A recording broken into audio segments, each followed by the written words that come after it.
Good afternoon and welcome to the Caregiver Teleconnection. My name is Glenda Rogers and I'm going to be your host for today's session.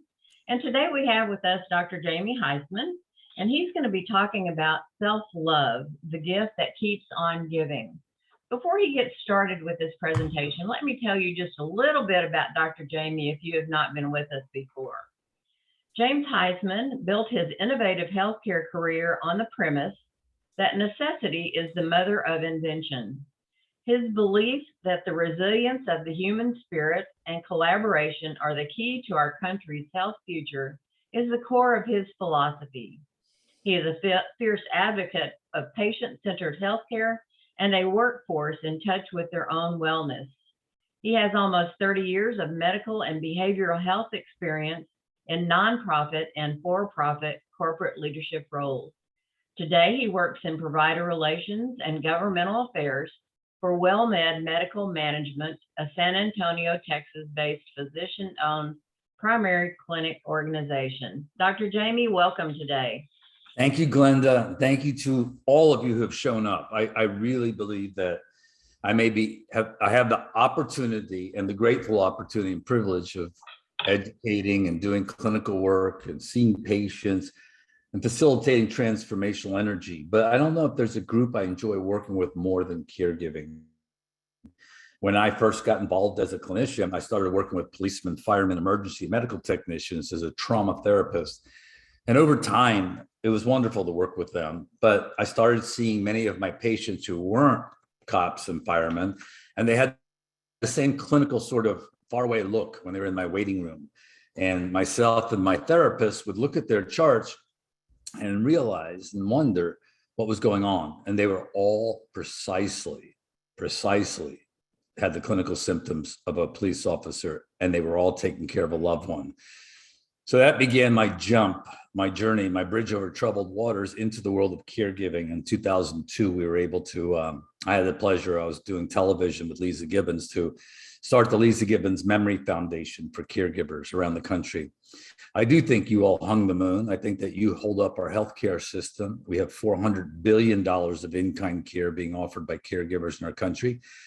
And our system is so fragile that if you all stop for one day, just one day, and said, I'm not doing it, which of course you would not, but our entire healthcare system would collapse. That's how important you are.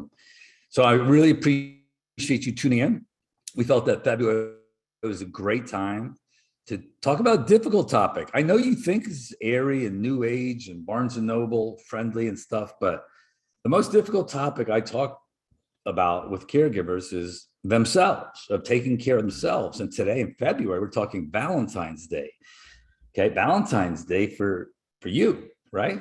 I mean, what does loving ourselves really mean as caregivers? Okay, we seem to take care of others. We put others seemingly first. Sometimes we give up our lives, our professions.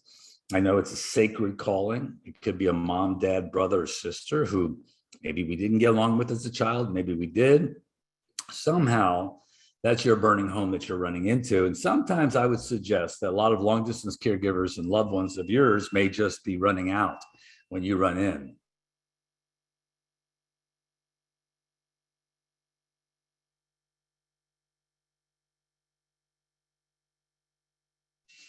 So loving every month, right? Oddly enough, my bio is old and it's my fault, but I was given this title of Chief Compassion Officer at WellMed. So I oversee the behavioral health of patients and of our employees. And I have to say, when I got the title, I asked Dr. Rapier, who's our founder, that's a great title. I'm sure my daughter will be happy, at the day of my, when I'm gone, on my epitaph, it says a lot and I appreciate it. But every one of us, I said, should be Chief Compassion Officer at WellMed. Well, I truly believe that every one of us, should understand that February isn't the only month for Valentine's Day. And to love ourselves. It's a time when we can finally find out about it, but we should be loving ourselves every day of the week, 365 days out of the year, because it just is exactly the medicine we need to feed our souls, but to help our loved ones the best. So it's time today for all of you who were good enough to be, I call the choir, because you obviously showed up, you're self-aware, you're looking for guidance or direction, or just want to hear education. but you came to the right place. Now, this is a difficult topic because go figure, I'm asking you to time to put the ring on your finger before anybody else. Now, I know that's so counterintuitive when you're a caregiver. I've worked with caregivers across the country with 10 cities we were in, and just thinking of them, putting themselves first, always has me kind of ironically chuckling inside because it kind of lent its name to the name of our book, which I'll tell you about in a minute. So I put this as Dear Self, will you be my Valentine? Love me. We always look to others. We always are out there trying to help somebody else. But in the process, we forget about this. I do a lot of marriage counseling.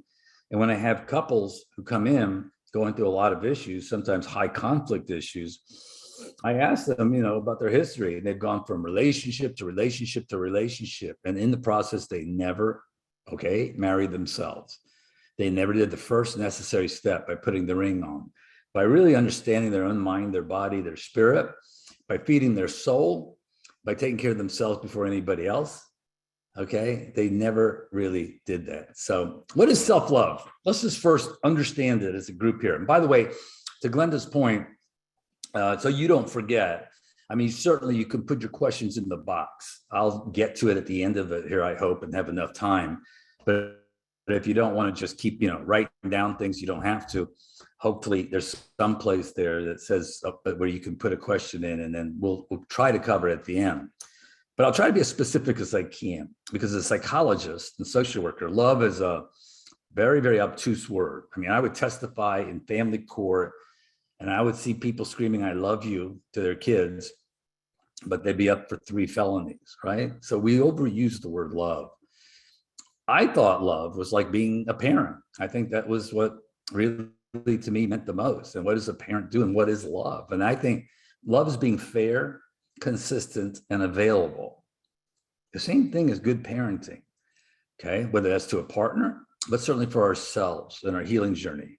But for our purposes, take this as a definition. Self-love is a regard for one's own well-being and happiness. Right? That sounds kind of difficult and conflicting for the way we handle our lives as caregivers often. Self-love is also a state of appreciation for oneself that grows from actions that support our physical, psychological, and spiritual growth. And that is what I'd love us to talk about today in our Take Your Oxygen first series in Valentine's Day month. Is that physical, psychological, and spiritual growth. Now, I know this is not good taste. A lot of people don't feel that way. I used to work in LA, and I had tangential connections to this wonderful comedian who recently passed, Bob Saget, in Orlando. And he passed from something one of my friends, God love him, I had taken once to the hospital because he was going to stay at home after falling and hitting his head. And I said, no, you can't. You got to go to the hospital. Something's going to happen. And sure enough, he went to the hospital. He had a hemorrhage, and thank God he's okay today. But obviously, Bob did not. Bob was extraordinarily happy. He just did a show in Jacksonville before he went to Orlando. His whole life at 66 was just ahead of him. We all know that's very young. But he passed. He was not promised tomorrow for whatever circumstances that happened. They're far beyond our control. I'm using this quote as to why you should start today if you're not in this concept of self-love. And I could use this too, by the way. For me, self-love is also important. If I'm not doing self-love, I'm going to fall back and relapse to my old trauma mind. I'll explain what that's about. But Bob said it best. Today is the first day of the rest of your life. And if that doesn't work out for you, tomorrow is the first day of the rest of your life. Well, yeah, but we're not promised tomorrow. And I guess that's why I use this quote. Is Bob gave a wonderful quote here, but we need to understand we have to start sooner or later, right? So we might as well be now. So self-love's the foundation for self-esteem for professional or family caregivers. And I have to tell you, self-esteem is everything. In the world of caregiving, most of the times when I have a patient, they'll have this strong guilt for whatever they don't think they're doing, right? We always want to do more. We always want to solve this. We maybe want to cure even the disease in front of us. We always feel guilty. And I would explain to them, look, the higher your self-esteem, the lower your guilt is going to be. Or the higher your guilt, I can tell you, usually the lower your self-esteem. So self-love is really interchangeably self-worth, self-esteem, but they all start with you. And let me tell you, you're way ahead of the game if you're on this seminar, because you have the guts and the foresight and insight to tune in.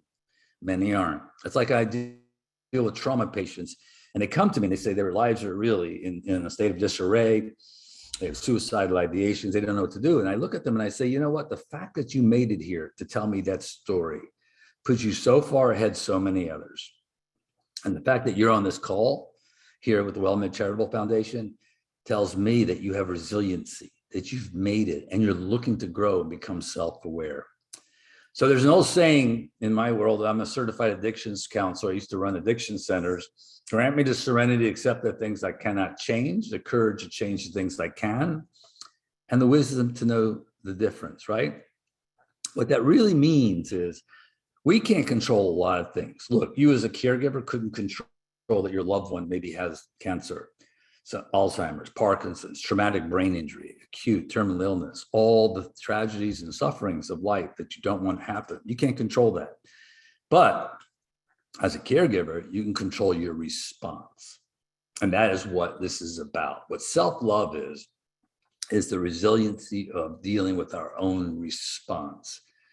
Okay. I'm not talking about IQ. I think all of you are extraordinarily intelligent. You could probably read my book tomorrow and be, know as much as I do. The EQ, the emotional intelligence, the EQ, the emotional quotient, where we deal with people skills, where we deal with self-awareness, that's important. So this is important. I want you to understand, high self-esteem comes from feeling like you have control over events, not that events have control over you, whether it's COVID, hurricanes, that cold weather you're experiencing in Texas today, wherever you're at, you don't have any control over that. But you do have control over the response. And the more we can take care of our responses, the things we can't control, the more it feeds into self-love. So this is not self-serving. Don't worry. My book, all the proceeds go to our foundation. It came out in 2006. Many of you have it already. Those who don't, certainly you can access it. But the name of the book is more important for our conversation right now than the book. Many of you do who know me know that we had no title for this book. And in the third year, Lisa Gibbons and I looked at each other and said, we got to figure a title. And then that's when I got on a plane in Los Angeles heading to South Florida. And the stewardess came out and said exactly that. Look, you have to take the oxygen mask before giving it to the person next to you. And look, I'm just like you. I'm in Codependency Anonymous. I'm a card-carrying hero child that is working hard in therapy not to be that. So I kept thinking, that doesn't sound right. I'd give my mask to my kid, or I'd give my mask to my mom, God rest her soul, or somebody next to me. Something's wrong here. But it provoked interest and curiosity in me enough to call the Federal Aviation Association. And what the Federal Aviation Association told me woke me up. They said, look, doctor, if a plane goes down, often you do have a chance of survival. Many do survive, but you have 19 seconds of useful consciousness on the ground. And if you haven't taken the oxygen first, both of you will perish. And that was an FAA. That wasn't Deepak Chopra. That wasn't the Buddha. That wasn't the New Age section. That was science. And so I went back to Lisa and I said, oh my gosh, this is the metaphor for caregivers. This is the metaphor for all of us. So we named our book, Take Your Oxygen First. But for this thing, for our presence today, I'm using it because the foundation of love is taking your oxygen first. That's why the name resonated to me. And that's why I need you to understand that if you're building a building today and using today as a way of doing it, understand taking your oxygen first is the foundation. Look, your loved one has unfortunately acute chronic terminal illness. Okay. My loved ones that I caregive had, and understand that they're afraid, they're fearful. Sometimes their life is passing before their eyes. And a physician can only prescribe so much. But if you are taking your oxygen first, if you're taking care of your mind, body, and spirit, you're creating a safe environment for them. Okay. They don't have to deal with your anxiety and depressions, your roller coaster life. They're already fearful and they need somebody safe. So I think the best medicine you could ever provide your loved one is to take your oxygen first. It's better than anything because they need to feel safe in your presence so that you can bear witness. They don't need to be a party to your anxiety. They have enough of it, right? So self-love, though, and this is Carl Jung, creates collective love. We are only caregivers, right? And individuals in this world, okay? Loving ourselves is critical. Taking care of ourselves is critical because that's how we know the world around us. But we are social creatures too. So we get triggered by things out there. Like you could get triggered by doctors that you don't agree with, or even your loved one you're taking care of. We are only individuals that are in a society. So understand, being a human being, we are triggered by the world around us. So why I put this in here that you understand is that the journey I'm going to ask you to try to consider to take to find self-love using Happy Valentine's Day month is one that really takes in ourselves, but also allows others. It goes from the process as a psychologist goes from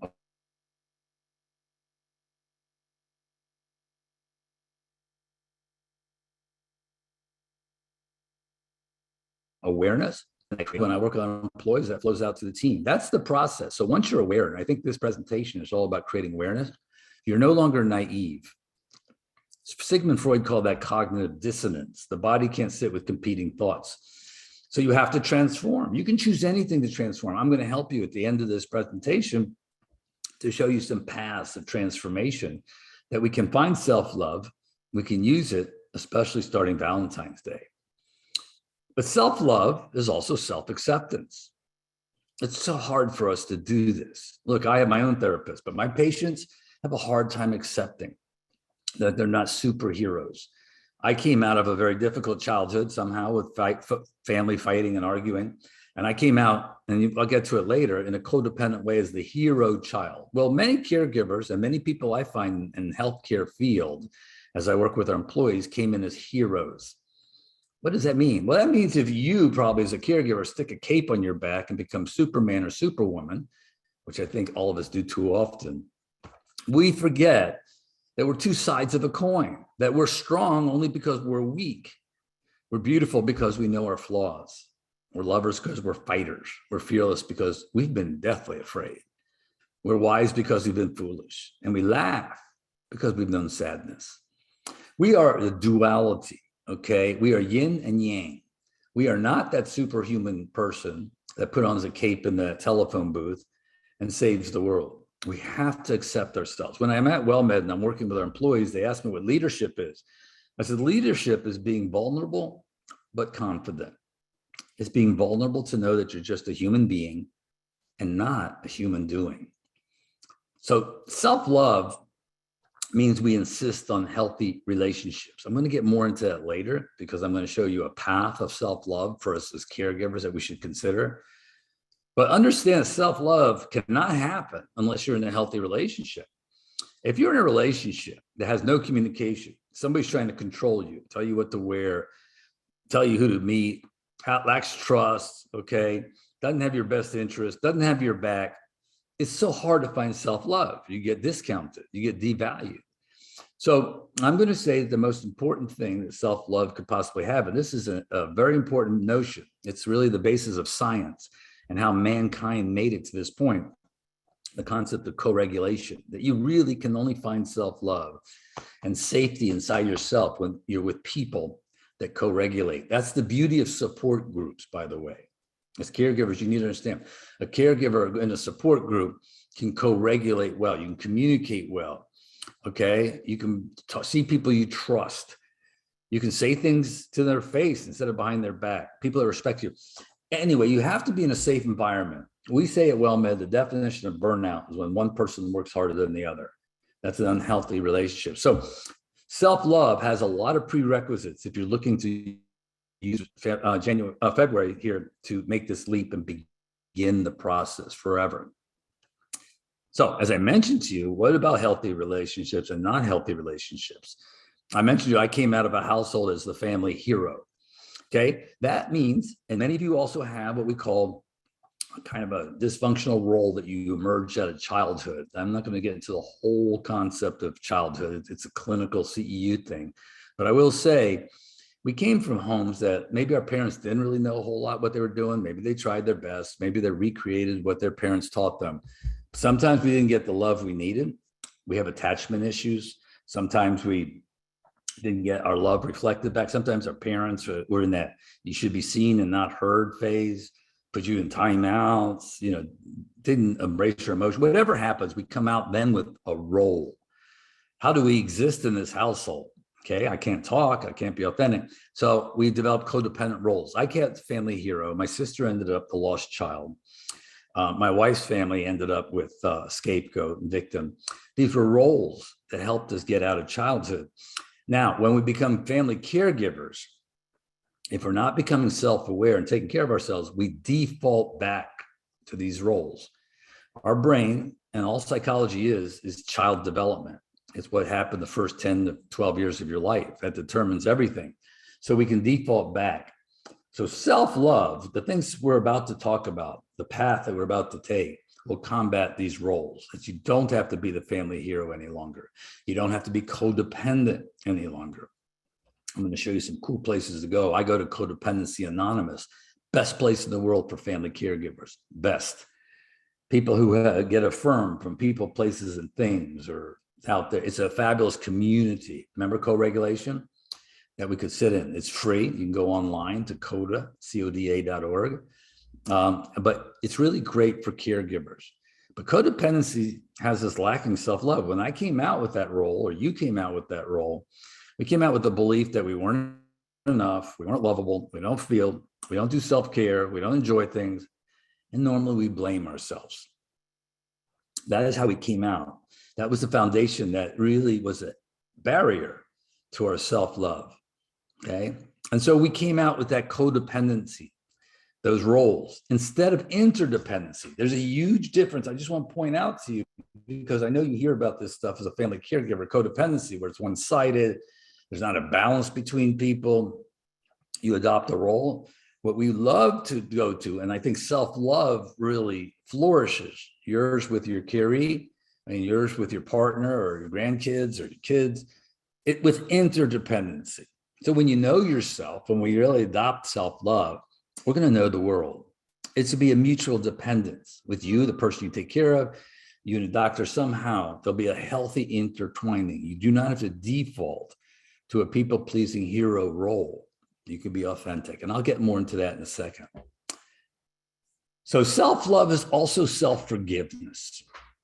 Listen, a lot of these things are triggers to go seek out some good therapy, because I do, and I have patients here, but I'll show you where you can get the best places to process this stuff.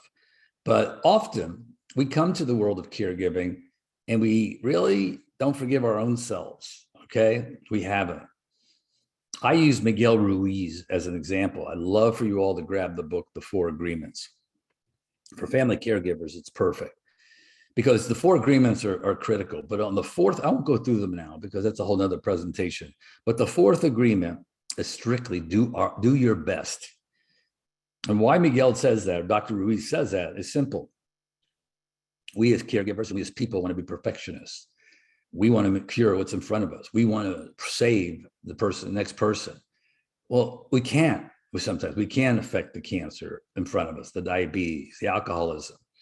But what we can do is do our best to be in the presence of the person to get them help, right? So if you grab the book, The Four Agreements are great for caregivers, okay? One is to be impeccable with your word. One is don't take things personal, okay? We could do a whole presentation on that. Another one is don't have assumptions. Boy, oh boy, do we have that. We go to doctors without all these lists of things and we start assuming everything. And the final one is this: it's doing our best. So I'm going to read this to you because I think self-forgiveness is important. I bet you on this call had done the best you could with everything you have, and whether your parents created dysfunction or you felt it, you've done the best you could to this moment. So Dr. Reed said it best: forgive yourself. The supreme act of forgiveness is when you can forgive yourself for all the wounds you think or you've perceived you've created in your own life. Forgiveness is an act of self-love.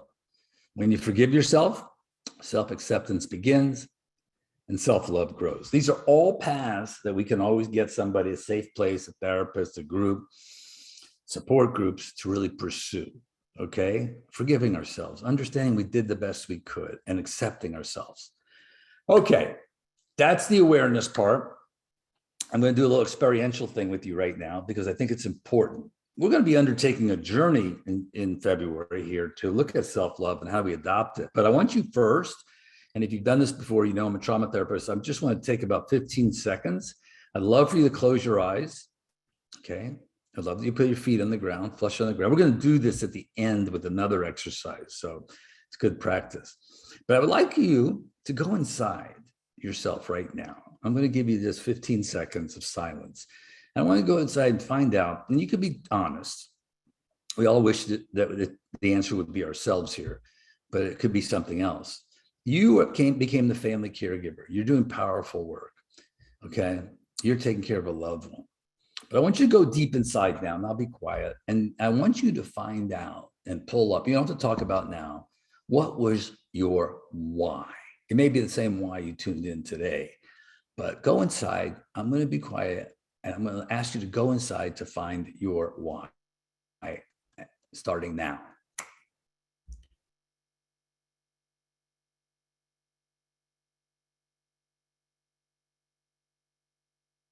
Okay, I want you to open your eyes and come back. Some of you may not have found it. That's a whole nother conversation, another presentation. That's cool. A lot of people don't. Some of you did find it. Why I ask you to do that is that internal motivation. This is the opposite of codependency. It's always better than external motivation. It's a river of life which runs in you. It never runs dry. You need to understand what it was that you found, because that's really probably your purpose and dream, your why. Now, there's times when I feel like hell too. I'm just a human being. I don't want to wake up. I don't want to go to work. I may be depressed. I may be anxious.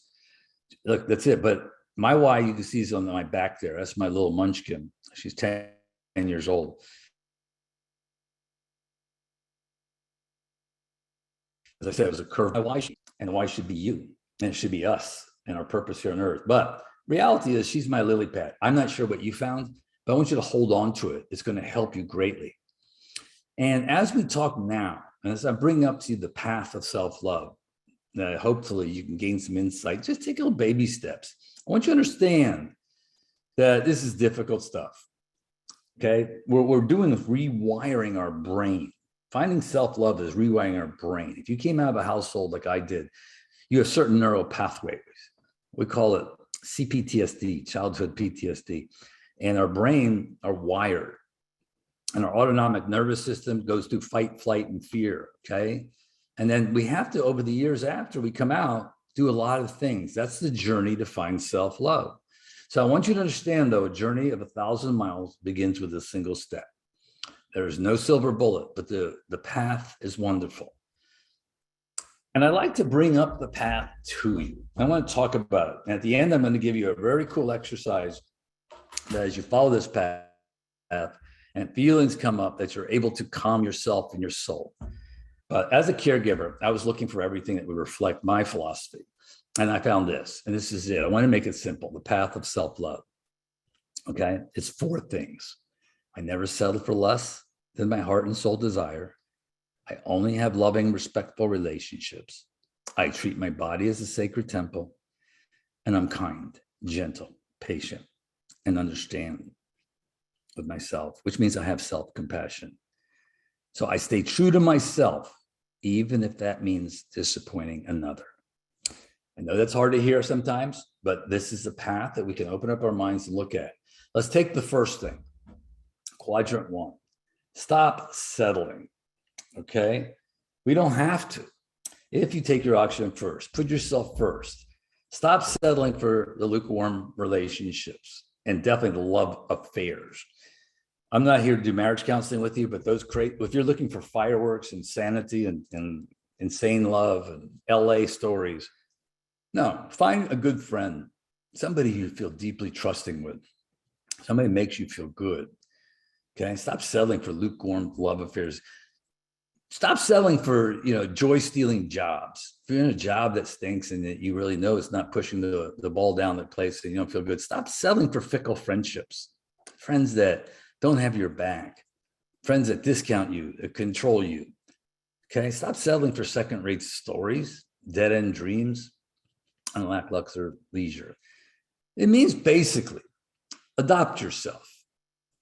Realize you're going to be helping somebody else, your loved one. This is not it. You're going to have much more energy if you see yourself with the priority that you don't have to settle. Okay, what I'll do at the end, which experientially, is the breath work. It's 80 seconds it takes to rewire our neural pathways, to calm our brain. This does not require a lot of time to start loving yourself. But the first quadrant is don't settle. Okay. Second quadrant, well, this is critically important. And so I work with well-met employees in our staff and high-performing groups. We can work on ourselves and find ourselves as caregivers, but really, I only have loving, respectful relationships. So what's a tip for a healthy relationships? People who share joy, right? People who share kindness, right? People who just looking for happiness, positive communication, meeting each other halfway, people who have each other's back. So important. Let me show you why. A healthy relationship as a family caregiver, and this does not necessarily have to come from the loved one you're taking care of, the caree. Listen, I think if you help your caree feel safe, even if they have third stage Alzheimer's, psychiatric outbursts, it's still healthy. I don't want you to do learned helplessness with your family, which again, that hero stuff. I just want you to know, it's another conversation that maybe we'll do for the teleconnection, is even if your loved one is in their third or latter stages of Alzheimer's, there's things they can do. You don't rob people from their self-esteem. Be supportive, meet them halfway. But a healthy relationship is supportive. A healthy relationship is somebody, and this is also your long-distance caregivers, by the way, the people who are behind you. They stand behind you. They encourage you to grow. They're transparent and honest. Listen, a good friend will tell you things, bad things that you think is bad, to your face, not behind your back. But I want you to go home and take an inventory of unhealthy relationships, because if you want to find a path to love, these have to go or have to change, have to go into intense therapy. Okay. You don't want somebody who's going to criticize and judge you. You don't want somebody who's constantly going to manipulate you. You don't want somebody who's going to pressure you and you won't measure up to their lives. You want somebody to respect you, be there for you. Maybe that's not your biological family, because family isn't always blood. It's the people in your life who you want in theirs, the ones who accept you for who you are, the ones who would do anything to see you smile and who love you no matter what. That could be in church, synagogue, ashram, place of work, your community, anywhere. Look for that. A healthy relationship sometimes isn't the biological. Heck, we just went through Christmas and Thanksgiving. I had more patients coming to me because they were triggered by their family of origin. Look what family is. And if it's not there in your family, make it healthy. Relationships are critical. I think mankind only got here, not by the survival of the fittest, but because they could co-regulate as a community, that they helped each other. Okay. That's my bias. I'm working with a group called the Polyvagal Institute, and the head guy, Stephen Porges, confirmed that. Okay, the third path of self-love. Okay, I treat my body as a sacred temple. Just do your best. You don't have to be Arnold Schwarzenegger or Jack LaLanne, or you fill in the dots here. Okay, don't disappoint yourself and don't put yourself on a pedestal that you got to be something. Those are expectations which become the seeds of resentment. This just means, healthily. Look after a nutritious diet. Go out and walk a bit. If you got yoga, cool. Get some meditation, great. We're going to show you where to do that at WellMed. We have free drop-in sessions. Okay, your body, treating like a temple. It's taking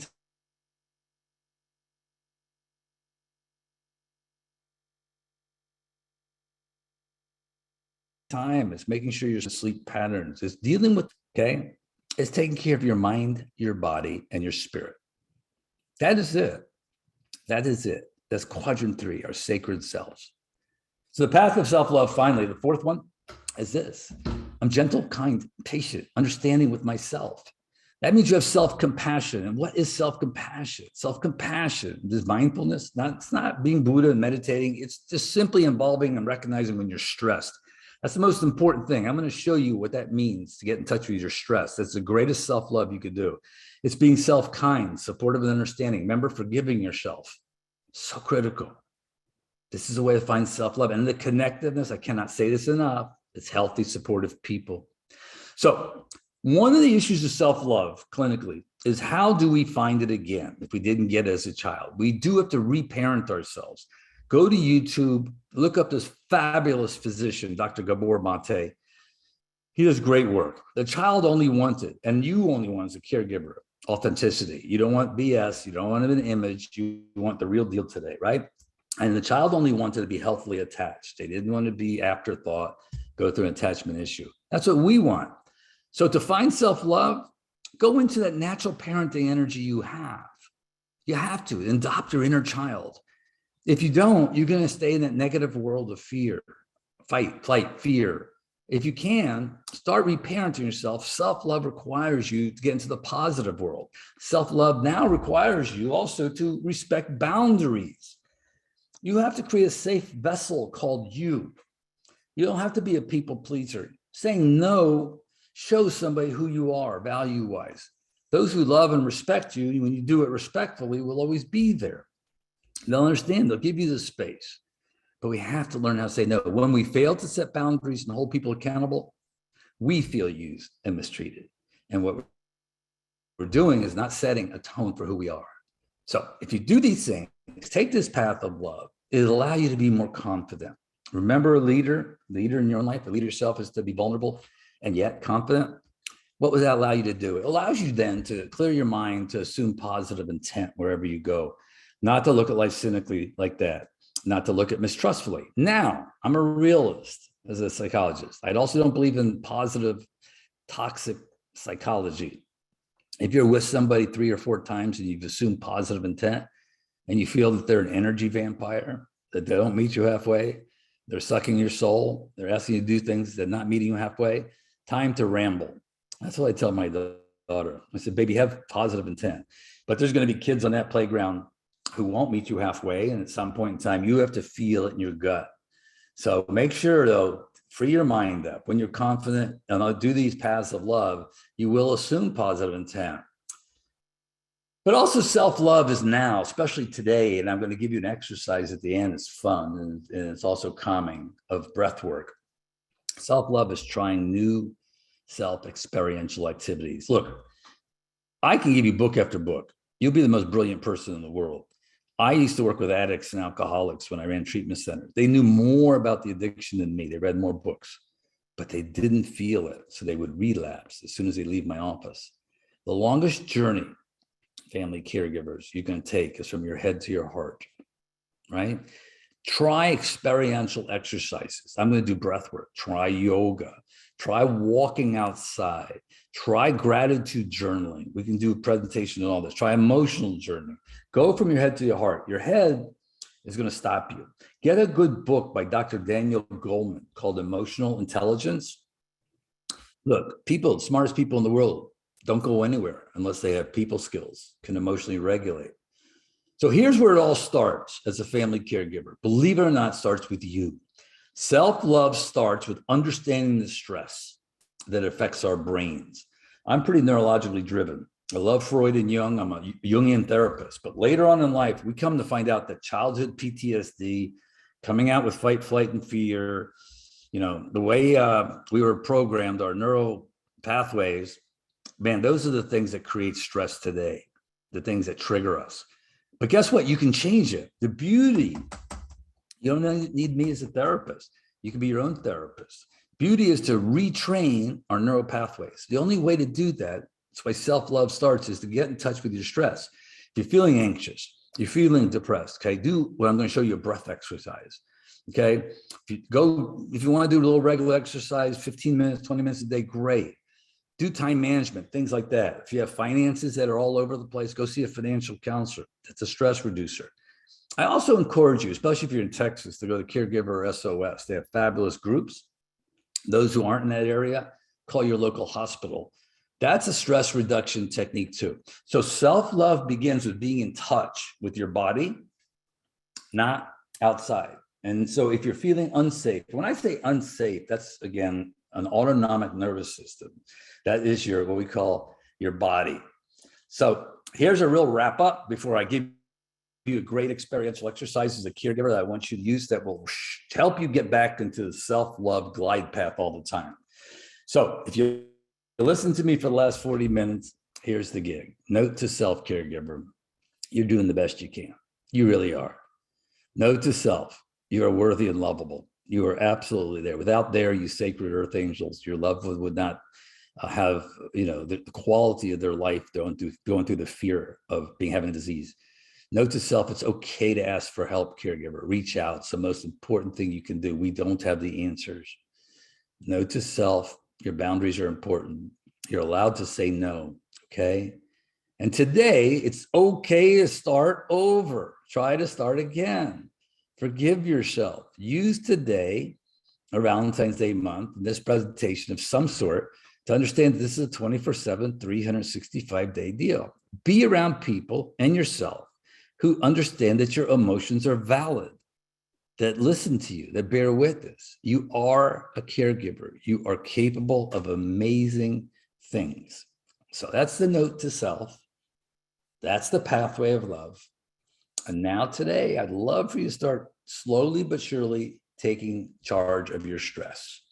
I'm going to show you that self-love is calming our brain. This is a biological process. You go to your doctor for medical issues, right? Guess what? You yourself are the best person to calm your brain.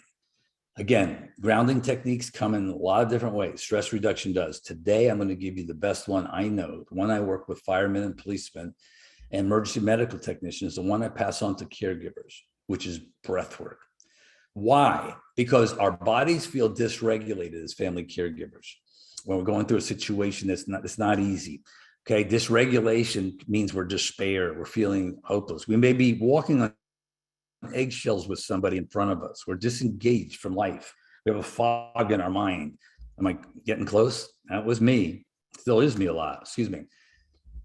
But when we're feeling regulated, 2 feet on the ground, our minds, our brains are calmer. Our autonomic nervous system is addressed, that we're not on one leg, we're on 2. We can shift that to be encouraged, to be hopeful, to be engaged. That is why I teach you about your breath. It is the greatest thing in the world for us. It's the only thing voluntary in your autonomic nervous system that you can exercise any given moment. You can pass it on to your loved ones. You can pass it on to your kids. You don't need my license or certification. It is a powerful way to intervene on your system when you're feeling stressed. A powerful way for you to actually learn how to be proactive and not reactive. Because this is all about self-awareness. Caregiving, if it came in your life, it's about you learning more about yourself. And it's so vital for you to use this self-awareness to reduce your anxiety, stress, and anger. And that's what your breath can do. It brings us into the present. I know we all think we have to sit there for an hour and do meditation. Fine, it's wonderful. It's a great way to train neural pathways, but it's not necessary. Trauma reduction techniques are. I'm going to show you that praying, meditating, going to a safe place in your mind is, but this things that bring you in the present. Why? Because stress and anxiety is when you jump to the future or have fears from yesterday. How do we get in the present? Our breath will bring us back. I'm going to have Glenda send something out to you if you don't already have it. WellMed, we've opened it up. This has actually changed, Glenda. We have now a new schedule. So I'll get Dr. Thoreau to send it to us, but she's a phenomenal mindful-based stress reduction therapist. She's a colleague of mine, and we have drop-in sessions every day. And Dr. Rapier has opened it up to all of our patients and caregivers and our staff. It's 20 minutes or so, and it's wonderful because you share for 10 minutes. It's anonymous. But here's the deal. I'm so glad you checked in, okay? I'm really going to show you a lot of things now that's important about yourself and how to be your own therapist. But I want you to know if any of this is hitting home to you, okay, I want you to understand the most important elements. I want you to get into a support group. I want you to get with a safe community, because co-regulation with healthy people is the greatest background and frame for the artwork called self-love. Look, if things are being triggered in you, I think you should go to Psychology Today, which is a magazine I write for, and put your zip code in and find a good therapist. Hopefully they are in tune to senior care or geriatric care or caregiving. Look for that. You can interview them. Don't go after their titles there, but you'll find one within 5 miles of you because it's a wonderful search engine. Codependency Anonymous is totally free. If you understand that the transformation is powerful, all healthcare people should be in it, and I think all caregivers could. It allows us to focus on ourselves. It's free, and you go onto the web, and it's coda.org. Now, if you have a support group in your area, join it. If it only is virtual, it's still better, even though I say my autonomic nervous system feels better with real people. And now that we're starting to get out of Omicron with a little bit more herd immunity, try to seek out, if you can, a support group and CDC guidelines, social distance. If you want it, come to our drop-in sessions, okay? But I want you to understand those who tuned in here are the ones that really will take this road less traveled, okay? And it makes all the difference in the world. Now I'd like to give you breath work. Why? Because breath work will ground you. Breath work affects your body. Breath work will change your body chemistry in less than 80 seconds. It'll return control back to you when you're feeling stressed or out of control. Breath work will return control. It's a powerful grounding technique. Okay, what do I mean that? I'm a trauma therapist. So grounding techniques are like walking in the sand. When you feel the sand under your barefoot, that's a grounding technique. Okay. I'd like you to try, again, I think the longest trip we take is to here, head to our heart. I want you to try something experiential. I want you to trust this process. Breathwork has been around for 5,000 years. Today, we brought it to populations, tested its efficacy, and well med, we're using it in every one of our departments. It's a way we become proactive. When we have people arguing or fighting or reacting, or somebody's on the phone, we just ask them to give us 80 seconds and we go breathe, and we tell them and teach them how to go do this, and they go breathe. But we can be our own therapist. And how it works, mind and body, it works powerful. You can unlock the power of your own vagus nerve. Look, healthcare has been too long medical. We are a mind and body. You are a caregiver that needs to be in touch with the real mind and your neurological system, because it's really what will keep you calmer and make you a better caregiver. It really will. It'll show you that self-love is critical, and you can unlock the power of the vagus nerve any day, any moment, anytime. The scans on the right have been proven out that it's a powerful way to retrain your brain. We call neuroplasticity. Now, I'm not going to steal your breath. I do want you to find some moments of calmness here. So I'd like you to remain, if you will, and don't hang up. But if you don't want me to take your breath and do 4, 7, 8, which is the technique we use, that's okay. You can do another grounding technique. Okay. Grounding technique, if you want, when I ask you to close your eyes, you can go be silent. You can pray. You can meditate. You can go to a safe place you once knew in your life, and only you know it, and touch it, feel it, and smell it simply for 80 seconds. These are all grounding techniques. Okay. But I really suggest for you to develop like a skill, and the skill is called 4, 7, 8. I had the pleasure to work with Dr. Andrew Weil. He's great. 25 years ago, it was a long time. But if you go to drweil.com, drweil.com, I'm sure Glenda will give it to you. He's great. And if you go to YouTube, by the way, you don't need me. You don't need anybody. You just put 4, 7, 8, and Dr. Weil has a wonderful video, 2-minute video. This is a saving grace for you. You can use it in the moment when you're feeling particularly stressed, particularly angry, particularly reactive, or you can use it over time. Do it 4 to 6 times a day. Come on, we're not doing brain salad surgery. Okay, you can do that. And that will increase proactivity. Dr. Weil says over 6 weeks, you then become much more proactive because you're changing the neural pathways. So I'm going to ask you before I do this, you don't have to answer me. Caregivers, do you have 80 seconds? 80 seconds to give yourself? Are you worth 80 seconds of self-love, of self-compassion in the course of a day? And I think you're worth it 4 to 6 times a day. But if you are, then I'd love to show you 80 seconds of breath work. So here's how you do it. If you're new, some of you aren't, some of you are already black belts. I'm going to ask you in about 30 seconds to close your eyes and put your feet on the ground. But when I do, this is how we do it. We're going to breathe in for 4 seconds through our nose, our nostrils. It's cool. It's refreshing like that. Okay, we're going to keep it in our mind and swish it around for 7 seconds. You can picture a peace, serenity, a washing machine of joy, whatever you want, or you can just be silent. But physiologically, when you exhale with gusto, with power, so your dogs can hear, your loved one can hear, so your neighbors can hear, like this. You do that for 8 seconds. That's what triggers the vagus nerve response. All right. So this is an act of self-love, okay, and an act of self-compassion. We can try it, and I bet you when you go to YouTube and get Andy to do it for you and continue to do this, you're going to do it ongoing. Look, if you can't do 4, 7, 8, always make sure that the breath you take in is 1/2 of what the breath you let out. That's the secret sauce. But let's do it together, okay? And then I'll take your questions at the end, and Glenda probably has them. But let's find some peace. Let's find some real experiential self-love, not just in the mind that you heard from the presentation, but in your heart. And let's do 4, 7, 8, only 4 times. So if you will, let's close your eyes. Put your feet on the ground. If you have shoes on, feel the floor through your shoes. If you're barefoot, feel the floor through your feet. And with your back upright with respect, if you're sitting down, let's just do 4, 7, 8, 4 times, okay? Okay, with your eyes closed now, breathe in through your nostrils for 4 seconds. Keep it for up to 7 seconds. Now blow out with gusto for 8.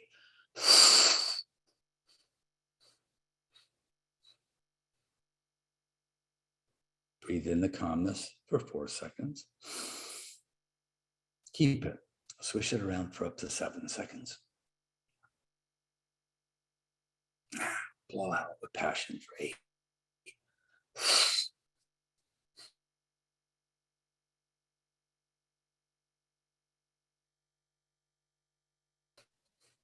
Breathe in the calmness again. Swish it around for up to 7 seconds. Blow out again with passion for 8.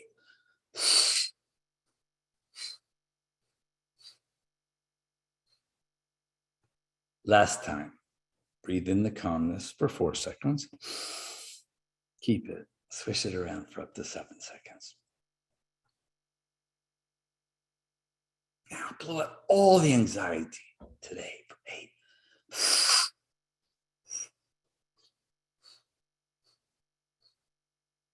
With your eyes still closed, feet on the ground, go inside your body, scan it. That breath was an act of self-love. You've shifted the chemistry of your body in an amazing way. What a miraculous body. What a miraculous intervention. You've produced a hormone called oxytocin, which connects to our neurotransmitters. We call it in psychology the happy hormone. Makes us smile. You've done all that just in that brief 80-second period. So, ready? Open your eyes and come back to our presentation. And understand what you've done is an act of self-compassion, an act of self-love. You can certainly find that when you drop into our mindful drop-in sessions, but just understand, caregivers, a moment of breath work, of self-compassion can change your entire day. And a string of such moments, they literally can change the course of your life. You're welcome to get us and get me if you like at TYOF@wellmed.net. We are more than happy to be there for you if you need us. But I want you to understand that you're powerful. You really are. You are earth angels. You are sacred. But you got to be the change you want to see around you. That self-love is so important. If you want it to be contagious to others, then you practice the path of self-love. Be the change, like Gandhi said. Take your oxygen first, okay? Happy self-care, self-love. Just do it. Better things are coming. They really are. So keep calm, and just breathe. Glenda, it's all yours. Thank you, Dr. Jamie. We had a question earlier. Let me get to it here, and you may have seen it on the screen when you were talking about the family roles. And Monica wanted to know, is it possible to have more than one role, example, scapegoat and victim? Oh, absolutely. In fact, I came from a family of 2, so that's a wonderful question, Monica. We adapt roles, what we call compensatory behavior. when life is a little crazy around us, parents are screaming, not maybe paying as much attention. We don't feel as attached, not getting emotional feedback. We do adopt these roles. They're compensatory because they're ways to get through dysfunction. Unfortunately, childhood is, you can't resist. It's kind of brainwashing, right? Being parents are, they recreate. I try to give them a pass. They recreate what they have before. But to get out, we adopt a lot of different roles, whatever works for our families. If you had a certain father or mother just a certain way, you have to be a certain way. So yes, I actually became both the hero initially and the scapegoat too. I also was the mascot. I also had to be funny. If you have a lot of kids, they do choose different roles. If you have less siblings, you do get multiple ones, or you just emerge with one. But whatever the fact is, okay, these are neural pathways that developed as a child. You can develop new neural pathways, Codependency Anonymous, doing this path of love, doing breath work, are all ways to recondition, to leave the mascot, to leave the hero behind, to leave the lost child. And have enough humility to know that if you're not doing what you need to be doing, you could always relapse back. So thank you. That's a great question. Thank you so much, Monica. Anyone else have a question or a comment? You can unmute your phone and I'll call on you to hear your question, comment. If you phoned in, you can press *6 on your telephone and that will unmute your phone and I will be able to see that also on my computer screen. Or you can write a question or a comment in the chat box as others have done. I want you also maybe to take this as a pass-on skill. Let's just pretend it like you learned something new with breath work. You can, again, rehearse it with Dr. Weil on YouTube. You can give your partner, if maybe your loved one you're taking care of, they don't have to do 4, 7, 8 if their pulmonary issues are not right enough. They can, like I said, they can have, as long as the first 2 seconds, they can do 4 and 4, but 4, 7, 8 is scientifically proved. But you can pass this on. When you start feeling reactive or stressed, the person in front of you, instead of fighting and biting the bait, you say, look, I'll be back. I'm going to take about 80 seconds, do my 4, 7, 8. And then why don't you do it too? Here's how you do it. And I pass it on to people around me because I think at the end of the day, you don't need a license or certification to help heal this world. Mother Teresa said it best. If you love, if you want peace on earth, love your children. What does that mean? Well, if you want peace on earth, if you're the child, love yourself. No, for sure. Yes, Robin, you had a comment or a question? Well, I have a comment because I've been listening to more of this about self-love and taking care of yourself first. And I've been a caregiver for about 11 years. And for 5 years, I've needed some major surgery on my hands. But I kept thinking, who can do this if I'm not here? And truly, there aren't too many people around because we move too often. But I put my father into an independent living apartment I told him 2 months minimum. If he likes it there, he's welcome to stay. But for 2 months, it's for me to get my hands well, to go through physical therapy and all that. And so far, it's working well for all of us. He calls me on the phone to tell me what his day's like, and it's a good thing. I don't want him to be in a nursing home, but an independent living space at a nursing home is a whole different thing. Robin, I'm going to leave you with this because I have to go pick my daughter up, but I have to tell you, you brought up a wonderful, wonderful thing I'd like for all of us to understand. Thank you for that story. This is how support groups work. Sometimes we think as heroes, we need to take care of our loved one. Oh, we made a promise to them we would never do this. Oh, we did that. I've seen and experienced that people need to be in an experiential, socially programmed, proper place. When you mentioned you had surgeries and you mentioned there's like a residential center, sometimes we think we're superhuman, but residential centers are programmed for the mind, body, and spirit of your loved one. And please don't hold on to the fallacy that you have to be the hero and take care. You have to follow Robin's example here. There are wonderful places you can explore it. You may also be in a tough time like Robin and can't really, provide caregiving because you need the care. Then you have to work the crowd and find those people in the church or ashram or synagogue or families of choice. But Robin, you brought up a great point, and it was really a resilient point. And I want to thank you. And I'd like to end with that for me, and I'll turn it back to Glenda. But there you go. You became a teacher. That's how support groups work. Thank you, Dr. Jamie. If you need to jump out and go right ahead, I'm just going to tell people about our post-session questionnaire, and you know about that. That's where you will receive the resources that Dr. Jamie has talked about. We will also ask you questions about this presentation and was it helpful to you? If you would take the few minutes that it takes to answer those questions, we would certainly appreciate it. If you know of a topic that you would like to see us present on, or even you've heard a session somewhere and you have a presenter name, we'd love that also. Just share that with us on the post-session questionnaire. If you did not register for this call, you will not get that questionnaire, and you can always call our customer service representative and get our resources that we're going to be sharing. And let me give you that toll-free number again for our customer service representative.